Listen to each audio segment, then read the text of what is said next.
Hey guys, it's Mrs. Nicol again. Welcome back to my online biology classroom. This is going to be your video for Monday, March 30th. I'm going to talk you through a couple of questions on the cladogram packet. So you're definitely going to want to have that in front of you as we go through this. If you don't already have it, pause the video, grab what you need, and then come right back to me. Okay? So what I'm going to do is I'm going to go through and do a couple of questions for you. I want you to start on the front page of this packet, which is going to be question number 2. You probably could have guessed it. This packet is made up of questions from old air tests. And even though in the state of Ohio, you don't have to take an air test this year, that was just announced this past Friday by the governor, we still have to cover that part of the curriculum and you're still going to be tested over it. So the first one I want to do is going to be question number 2 on the front page. It deals with a cladogram about some bugs. So get to number 2 if you're not already there.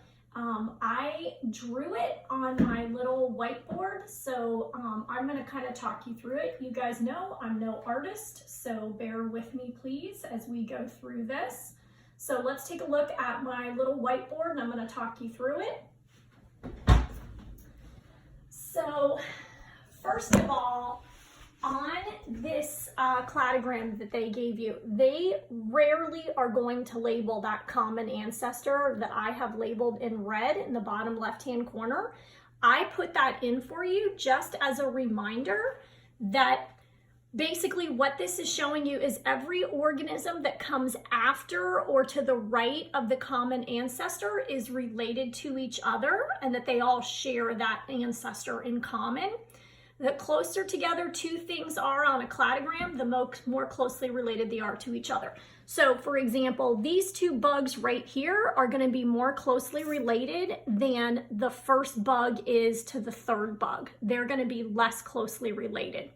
So if you look at number 2, it says cladograms show evolutionary relationships among species, several species of organisms, an incomplete cladogram, and labels representing inherited traits are shown.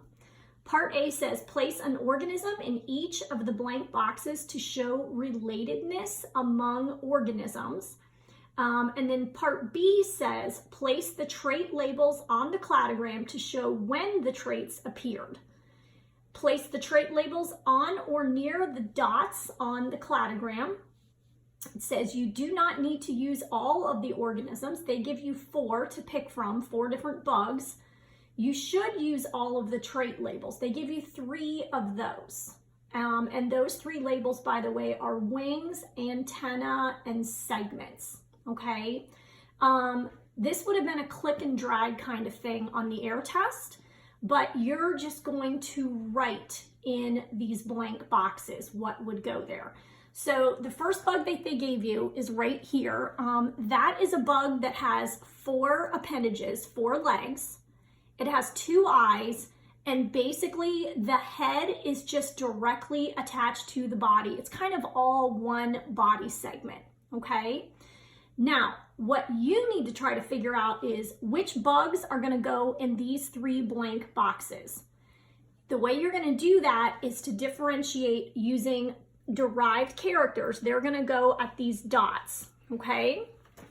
So first thing you want to do is you want to say to yourself, okay, here's the first bug I'm dealing with. Pick from these 4 bugs, the 4 that are on your paper, which one of those 4 is most similar to that first one, okay? So as I start looking at these, I notice that the first 3 bugs have 4 legs. The bottom one has 6, so that is going to be quite a bit different. So I'm probably not going to deal with this one. I want to pick one that's more similar to this one.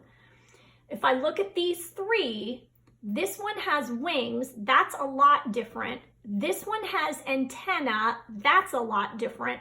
This one up at the top, really the only major difference between the bug they gave you and bug number 1 is that it does have a distinct head. In other words, it's got 2 different body segments. So to answer that, I would say that bug number 1, which is this one right here, is going to go in that first box. Now, down here where the dot is, that's the derived character. That's the trait, that's the body part that differentiates the first one from the second one. The major difference out of those 3 is going to be segments. And that is what you would write by that dot. Okay, this first bug has 1 body segment, but bug number 1 has 2. It's got a head and a body. That part of the body would be called the thorax, by the way. Okay, all 4 of these bugs have at least 2 body segments. So anything that comes after the word has to have body segments. Okay, so this bug is done. All right, then I'm going to move on to the next box and try to figure out which bug should go in that box. I need to decide, is it going to be 2, 3, or 4? So you want to pick the bug that's most similar to that box number 1 bug. As I look at it, the one that's going to be the most similar is going to be bug number 2. Bug number 2 has all the same stuff as number 1, except it also has antenna sticking out of its head.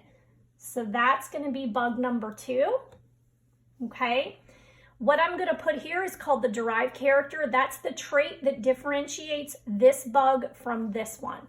And that trait that I'm going to use is going to be antenna. Okay. All right, now I'm going to try to figure out what goes in this last box right here.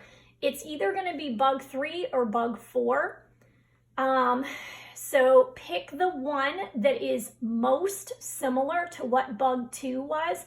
Really, the only difference between 2 and 3 is that bug 3 has wings. It's got all the other same body parts besides wings. So this is going to be bug 3. And what I'm going to put here is wings. And just to remind you, any organism that comes after the trait has to have the trait. So bug 3 has wings, but these 3 bugs don't because they came to the left or before that. So that's how you do question number 2. Now I'm going to erase this and I'm going to show you a different question. The next question I want to look at is going to be question number 4. So skip ahead to number 4 for me for a second, if you would. That's on the next page.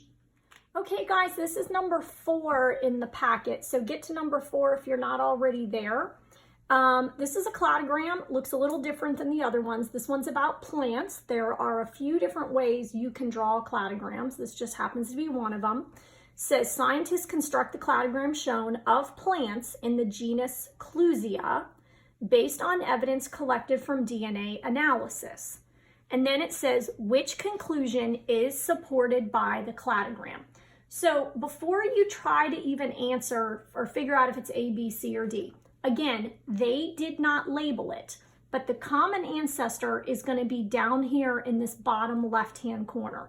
Basically, what that's showing is from this common ancestor point, you get 3 different main branches. You get this one, a second one, and then the third one is going straight across to the right, okay?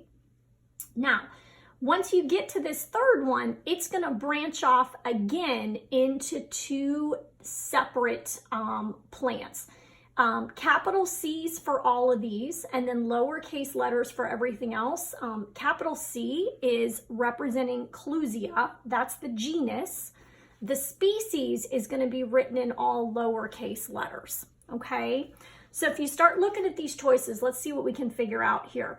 I'm going to tell you right now, in order to figure out which ones are most closely related, you want to find the ones that come from the same branching point, okay?